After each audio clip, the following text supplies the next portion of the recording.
Oke, selamat datang di channel ini. Ya, jadi di video kali ini kita akan membahas mengenai minyak bumi. Ya, minyak bumi itu adalah bab 2. Ya, bab 2 dari kelas 11 ya, kimia. Oke, di sini untuk video kali ini akan dibahas mengenai contoh-contoh soalnya. Ya, nanti setelah contoh soal dari minyak bumi, lalu contoh soal dari bab termokimia ya. Nah, ini contoh soal yang pertama yang ditanyakan adalah senyawa yang paling banyak yang terdapat dalam minyak bumi adalah. Nah, jadi di contoh soal ini semua nanti pilihan ganda semua ya. Oke, yang pertama ada A, sikloalkana dan aromatik. Yang B, alkana dan sikloalkana. C, alkana dan aromatik. D, alkana dan heterosiklik. E, heterosiklik dan aromatik.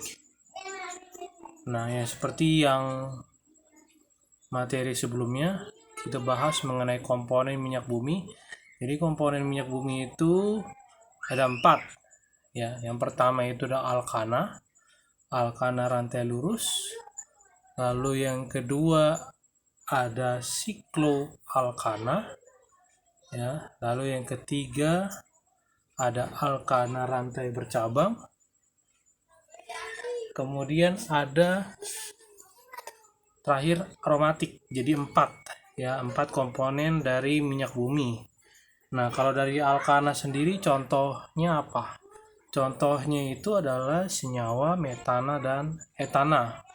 Ya, contoh senyawanya adalah metana dan etana. Kemudian kalau untuk sikloalkana ya, untuk sikloalkana kemarin atau pertemuan sebelumnya disinggung bahwa sikloalkana itu punya segi 3, segi 4, yaitu untuk rantai karbonnya, ikatan rantai karbonnya. Kalau segi 3 misalkan namanya siklopropana, prop itu kan C ketiga ya, siklopropana. Kalau C keempat but, jadi namanya siklobutana gitu. Itu contoh senyawanya. Untuk sikloalkana ada siklopropana dan siklobutana ya. Lalu untuk alkana bercabang, nah alkana bercabang ini kemarin udah disinggung tentang isomer ya, isomer dari beberapa senyawa alkana, alkena dan alkuna yang bercabang. Nah, itu adalah alkana bercabang. Kemudian yang aromatik, kalau untuk aromatik senyawanya itu contohnya adalah benzena ya. Nah, untuk pertanyaan ini, senyawa yang paling banyak yang mendominasi komponen dari minyak bumi ya, jawabannya adalah alkana dan sikloalkana ya. Di jawabannya yang B ya, alkana dan sikloalkana.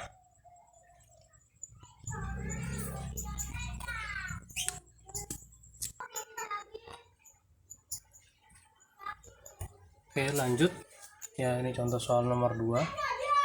Nomor 2 itu ditanya minyak bumi harus digunakan secara hemat karena proses pembentukannya memerlukan waktu yang lama. Menurut teori pembentukannya, minyak bumi berasal dari, nah ini sudah ada ya, mungkin yang kalau IPA udah ada di buku paketnya ya. Jadi teori pembentukannya ada dari yang anorganik ya, lalu ada yang dari organik. Nah, kalau dari anorganik, nah itu yang pertama itu yang C ini, opsi yang C, reaksi alkali dan gas karbon dioksida. Nah, itu dikemukakan oleh ilmuwan Barthelot tahun 1866. Kemudian Mendeleev juga tahun 1877 menemukan bahwa minyak bumi juga berasal dari reaksi karbida dan air ya, reaksi karbida dan air, karbid. Oke, nah itu untuk asal usul minyak bumi dari anorganik. Kalau dari organik kalian mungkin sudah tahu ya, dari fosil, dari pelapukan atau dari penguraian hewan dan tumbuhan. Ya, kalau dari tumbuhan itu dikemukakan oleh P.G. McQuarrie tahun 1758. Kemudian kalau dari pelapukan hewan itu dikemukakan oleh J.P. Leslie, ilmuwan J.P. Leslie pada tahun 1865. Oke, jadi kalau misalkan kayak gini, soalnya jawabannya yang E saja ya, karena umumnya yang E untuk pembentukan minyak bumi berasal dari organik dominannya. Oke, kita lanjut.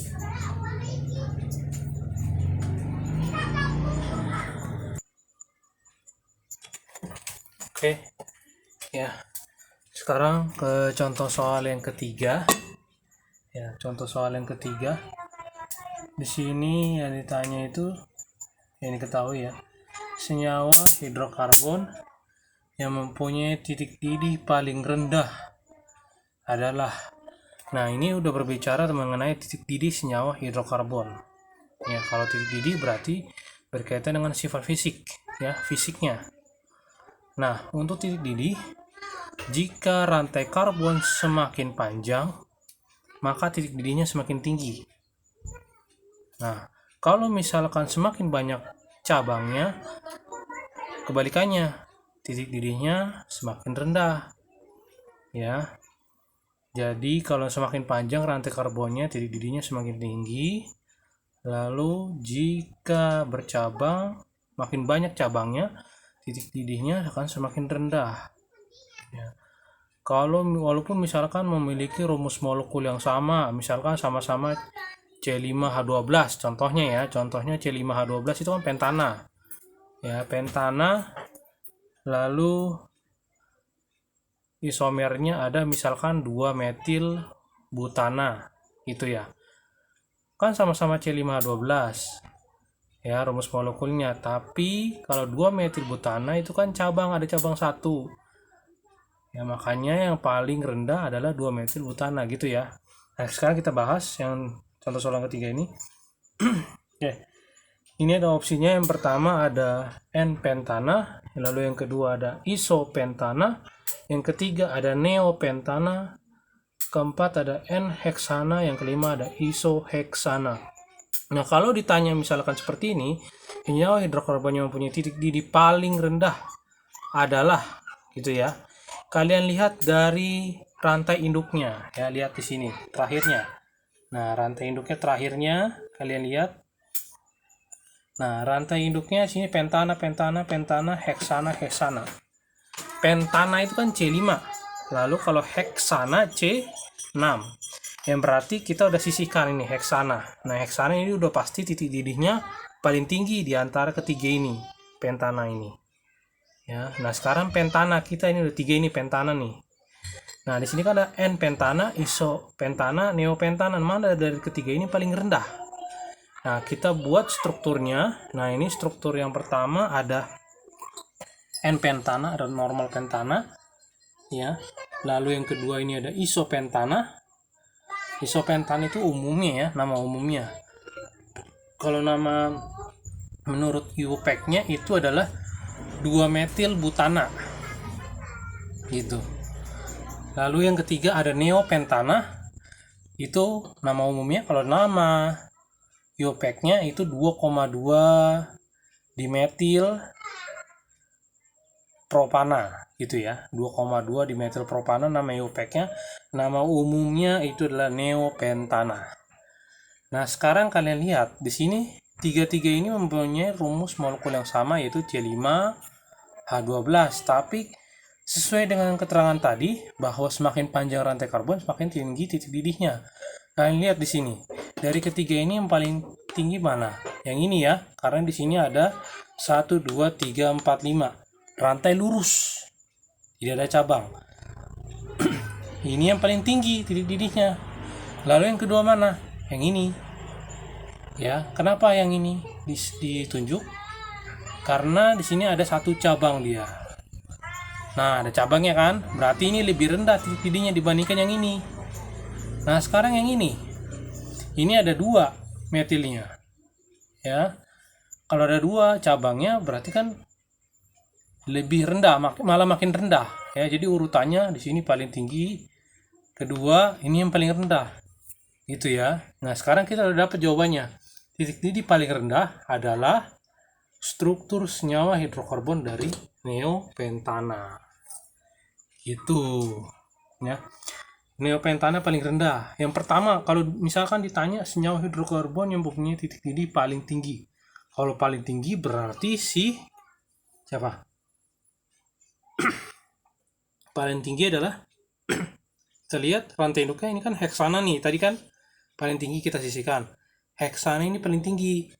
N heksana apa iso? N heksana paling tinggi. Kalau iso heksana pasti punya cabang, 1 cabang ya. Kalau iso heksana, nama UPEC-nya itu adalah 2 metil pentana ya. Itu salah satunya gitu ya. Itu salah satu nama UPEC-nya dari isoheksana itu. Jadi kalau dibilang paling tinggi itu si heksana, kalau paling rendah ditanya paling rendah titik didihnya itu neopentana. Sesuai dengan keterangan tadi, semakin panjang rantai karbon, semakin tinggi titik didihnya. Kebalikannya, semakin banyak cabangnya, maka semakin rendah titik didihnya. Itu ya. Oke, kita lanjut ke soal nomor 4.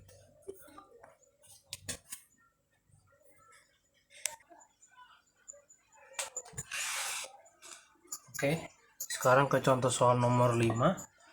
Ya, contoh soal nomor 5, minyak bumi merupakan campuran senyawa hidrokarbon. Proses pemisahan minyak bumi berdasarkan perbedaan titik komponen disebut ya, seperti yang kita tahu bahwa minyak bumi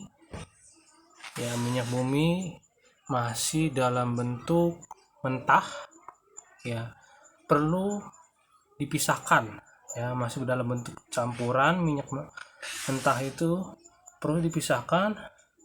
Nah, proses pemisahannya itu terdiri dari 6. Yang paling pertama ada destilasi, kedua cracking, lalu yang ketiga ada apa? Yang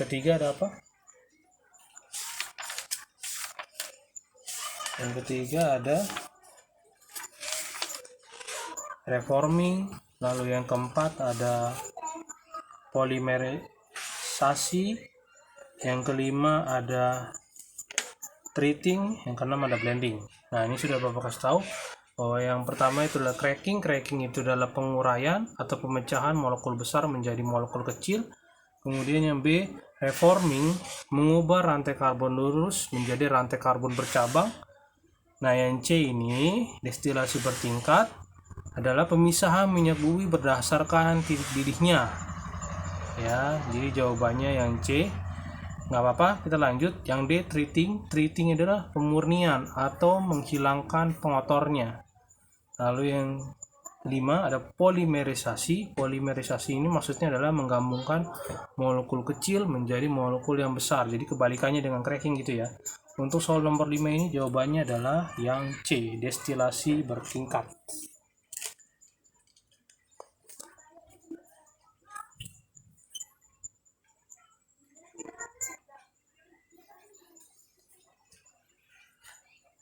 Oke, tadi mungkin kesalahan teknis tadi ya, ada kesalahan teknis.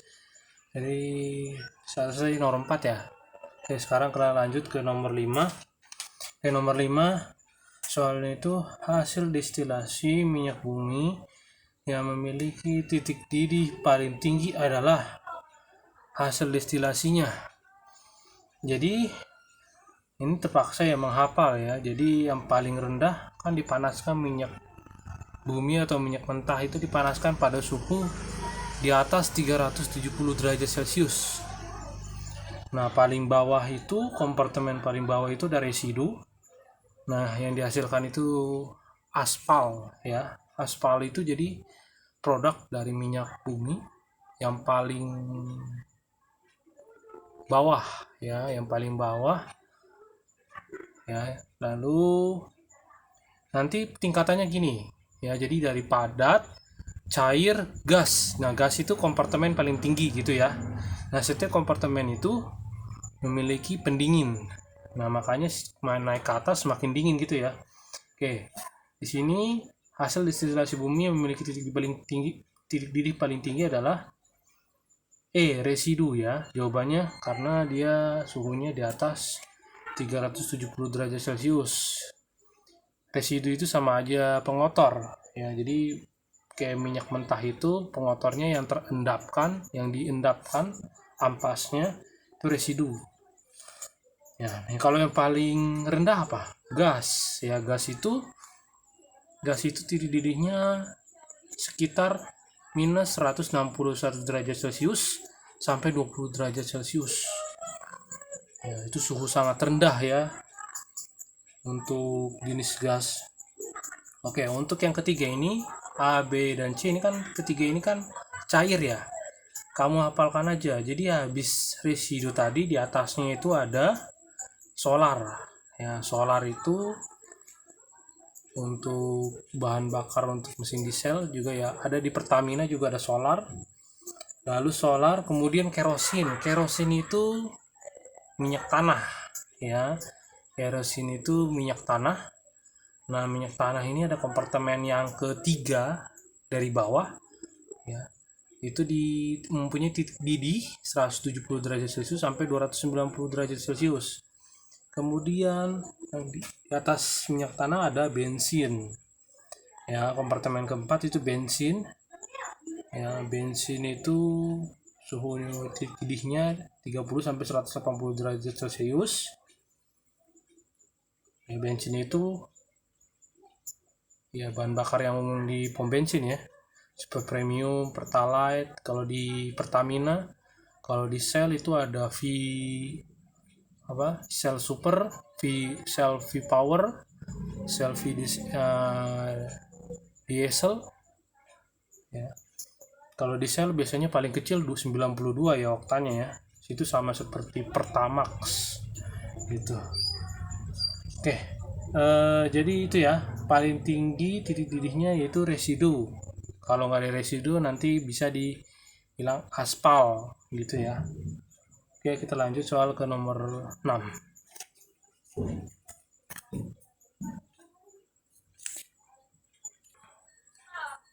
Oke, kita lanjut ke soal nomor 6. Oke, ini bawa bacaan. Jadi gas alam merupakan salah satu fraksi minyak bumi. Salah satu cara paling efektif untuk membawa gas ke tempat yang jauh adalah dengan bentuk yang A. polietena, B. polietilena, yang C. polipropena, lalu yang D. LNG atau liquefied natural gas, yang E. LPG, liquefied petroleum gas. Oke, untuk menjawab soal ini jadi kalian harus tahu bentuknya. Oke. Yang A, B, dan C ini adalah termoplastik. Termoplastik itu ya. Termoplastik itu kalau yang misalkan yang B polietilena dan A polietana itu adalah plastik, kantong plastik ya. Kalau polipropena contohnya itu, contoh produknya ada contohnya speaker, terus tali, karpet. Nah, sebagian bahan penyusunnya itu dari polipropena itu ya. Lalu untuk yang D, LNG, liquefied natural gas. Nah, gas ini yang dihasilkan oleh LNG ini adalah contohnya adalah metana dan etana, CH4 dan C2H6. Kalau untuk LPG yang dihasilkan adalah propana, gas propana dan gas butana. Ya, kalau gas propana dan gas butana itu biasanya dipakai untuk memasak ya, gas LPG. Ya. LPG itu singkatan atau panjangan dari liquefied petroleum gas. Nah, berarti yang kita singkirkan di sini opsinya adalah A, B, dan C. Ya, yang kita pakai adalah opsi D dan E. Oke, ini permasalahannya. Jadi LNG dan LPG ini bentuknya gas, ya, dan juga salah satu bentuk yang paling efektif, dan keduanya juga bisa dibawa ke tempat yang sangat jauh. Tapi kalau secara universal, LNG ini lebih efektif, ya, kalau secara universal, secara umum di dunia ini, ya. Jadi kalau untuk LPG ini hanya dipakai di negara-negara tertentu, ya, seperti Indonesia. Kenapa Indonesia tidak memakai LNG? Karena infrastrukturnya butuh kompleks gitu ya. Padahal di Indonesia ini ada, cuman hanya sedikit bisa dihitung ya infrastruktur dari LNG. Jadi banyakkan LPG. Tapi sebenarnya secara universal yang paling efektif adalah LNG. Kenapa LNG? Karena LNG ini massa jenisnya lebih kecil. Ya, massa jenisnya lebih kecil. Kemudian, nah itu tadi kekurangannya ya. LNG itu kekurangannya itu harus mempunyai infrastruktur yang kompleks. Kalau LPG di Indonesia kan bisa tuh dibawa dari pakai tabung gas. Tapi kalau LNG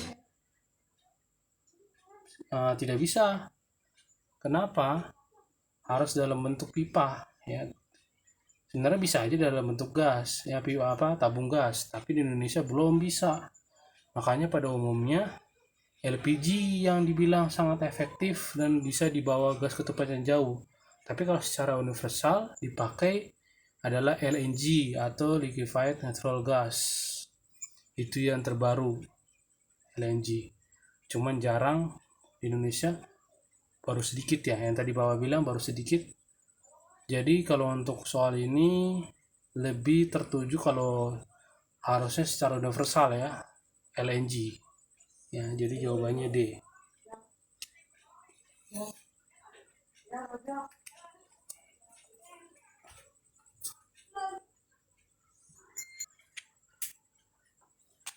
Oke, kita lanjut ke contoh soal termokimia ya. Sekarang termokimia. Termokimia itu termo, dari kata termo itu suhu. Jadi pengukuran suhu kimia, reaksi kimia. Ya. Jadi di termokimia ini kita bahas tentang energi. Nah, di sini ada contoh soal. Contoh soalnya dibacakan, jika 1 sendok serbuk seng, ya serbuk seng, tahu seng ya, seng itu logam, dimasukkan ke dalam gelas kimia yang berisi larutan HCl. Jadi ada gelas kimia berisi larutan HCl, dimasukkan serbuk seng, ternyata terbentuk gelembung gas. Ya, gelembung gas ini gelembung gas dari gas hidrogen H2, dan dasar tabung terasa panas. Dasar tabung tadi seharusnya dasar gelas kimia ya, ini ya, bukan dasar tabung. Dasar gelas kimia tadi terasa panas. Reaksi ini dapat digolongkan. Nah, di sini ada 4 opsi, kamu pilih endotherm, exotherm, atau yang ketiga atau keempat ini ya. Kita harus tahu dulu mengenal istilah endotherm itu apa, exotherm itu apa. Kalau endotherm itu reaksi di mana energi diserap, endotherm diserap ya, penyerapan energi endotherm. Kalau exotherm itu pelepasan energi ya, exit, in, endotherm masuk. Kalau exit mengeluarkan energi gitu. Oke, jadi di sini dibilang bahwa tabung itu terasa panas. Jadi reaksi antara tadi serbuk seng dan HCl tadi menghasilkan reaksi panas. Nah, panas ini kan dari sistem atau dari lingkungan? Dari sistem. Ya, energi ini dari sistem. Lalu pindah ke lingkungan. Jadi opsi 3 atau 4 yang benar? Opsi yang 3. Ya, ini enggak ya. Nah, sekarang apa namanya kalau dari sistem ke lingkungan? Energi pindah dari sistem ke lingkungan berarti melepas. Namanya adalah exotherm. Ini ya. Itu bukan ini. Kalau dibilang nanti terasa dingin, berarti menyerap. Kalau menyerap itu endotherm, lalu pindah energinya dari lingkungan ke sistem gitu. Ya, kalau misalkan ada contohnya, misalkan terasa dingin. Kalau ini kan misalkan kalau di contoh soal ini kan terasa panas. Kalau terasa panas berarti terasa panasnya itu dari mana? Dari sistem ke lingkungan. Kalau dari sistem ke lingkungan energinya berpindah melepas berarti exotherm. Jadi jawabannya yang 2 dan 3 gitu ya. Oke.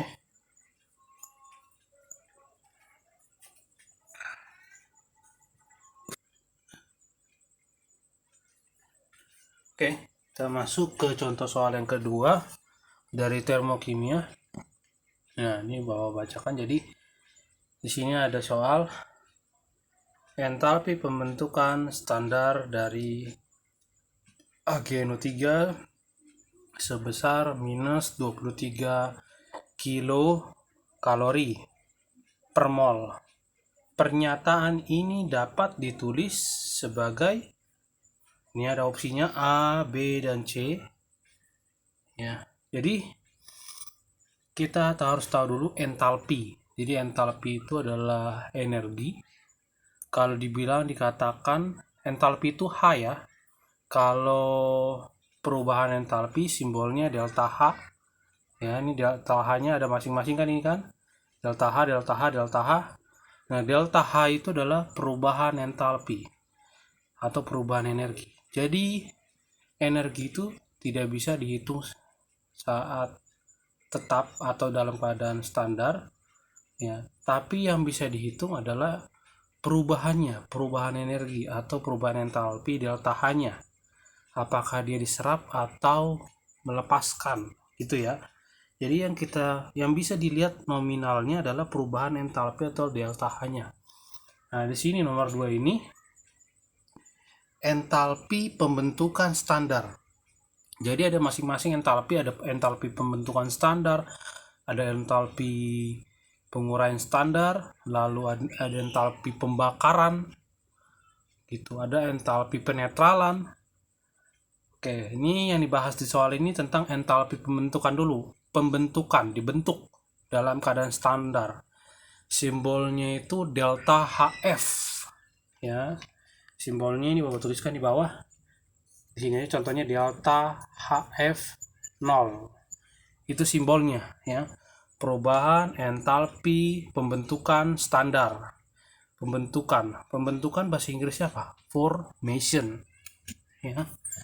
Delta H berarti perubahan entalpi pembentukan standar. Standarnya itu 0, angka apa? Superscript ya, di atas kayak derajat gitu. Ya, untuk standarnya. Jadi entalpi pembentukan standar. Formation. Ya. Oke. Jadi yang dimasuk entalpi pembentukan standar itu adalah energi yang diperlukan untuk membentuk suatu senyawa dalam keadaan standar atau dalam keadaan per 1 mol. Ya, per 1 mol. Makanya di sini dituliskan entalpi pembentukan standar AgNO3 sama dengan minus 23 kilokalori per mol. Per mol di situ kan. Nah, di sini ada tulisan juga minus. Minus artinya adalah dia melepaskan energi ya. Kalau minus tandanya minus 23 itu tandanya dia melepaskan energi. Jadi pembentukan standar AgNO3 ini melepaskan energi. Oke, sebelumnya kalian kan belajar tata nama ya. AgNO3 itu apa sih namanya? Ag itu kan perak ya, NO3 nitrat. Kalau NO2 nitrit. Jadi AgNO3 namanya perak nitrat ya. AgNO3 adalah perak nitrat. Jadi kita tanya entalpi pembentukan standar dari perak nitrat sebesar minus 23 kilokalori per mol. Nah, yang ditanya ini persamaannya. Nah, kalau kalian melihat persamaannya, kalau dibilang pembentukan standar berarti kita lihat dari unsur pembentuknya dulu. AgNO3 ini terbentuk dari 3 unsur, Ag, N, dan O. Ya, ada 3 unsur yang membentuk AgNO3, Ag, N, dan O. Nah, dalam persamaan 3 unsur ini harus dipisah gitu ya, harus dipisah. Kalau kalian lihat di option A, B, dan C, kalian sudah melihat mana yang salah. Kalau yang A kita lihat ya, AgNO. Di sini udah salah di sini. Kenapa dibilang salah? Karena di sini N dan O-nya itu gabung. Seharusnya pisah. Yang juga pembentukan standar berarti dibentuk dari unsur-unsurnya. Unsur-unsurnya itu harus pisah dulu membentuk AgNO3. Jadi jawaban opsi A ini salah ya. Kalau opsi yang B, coba lihat 2AgN2 plus 3O2 menghasilkan 2AgNO3. Ya, jadi di sini sudah unsur masing-masing, unsur Ag perak, N nitrogen, O oksigen yang menghasilkan perak nitrat. Nah, ini udah sesuai. Nah, sekarang ini udah sesuai nih persamanya. Oke, lanjut yang ke C. Yang ke C ini sesuai kah? Enggak, karena di sini ada HNO3 ya. Nggak sesuai di sini. Oke, di sini nggak sesuai. Oke, kalau yang B berarti jawabannya B ya. Tapi belum tentu, kalau siapa tahu nanti ada soal yang sama, persamaan sama, tapi delta H-nya. Nah, delta H-nya di sini kenapa beda? Min 23, ini min 46. Kenapa? Karena di sini pembentukan standar AgNO3 min 23 kilokalori per mol. Sedangkan di sini AgNO3 molnya berapa? 2. Ya. Membentuk 2 mol AgNO3. Jadi delta H-nya harus dikali 2. 2 kali min 23 berarti 23 kali 2 berapa? 46. Benar. Ya. Jadi ini delta H-nya udah benar. Min 46 sesuai dengan koefisiennya atau jumlah molnya ini ya. Ini bisa dibilang koefisien ya. Dibilang aja koefisien ya. Nah, nanti siapa tahu nanti ada opsi yang sama, ini persamaannya ini udah sama. Tatonya delta H-nya beda. Kalian nggak tahu. Kan bisa kacau nanti kalau misalkan delta H-nya sama min 23. Bisa saja kalian pilih itu kan, min 23 kilokalori. Padahal jawabannya delta H-nya itu atau perubahan entalpinya min 46 kilokalori. Gitu ya. Oke, jadi sebelumnya harus paham dulu persamaannya dulu, persamaan reaksinya, menyetarakan reaksi. Udah kan? Ya, stoikiometri itu pelajaran kelas 10 semester 2 habis elektrolit.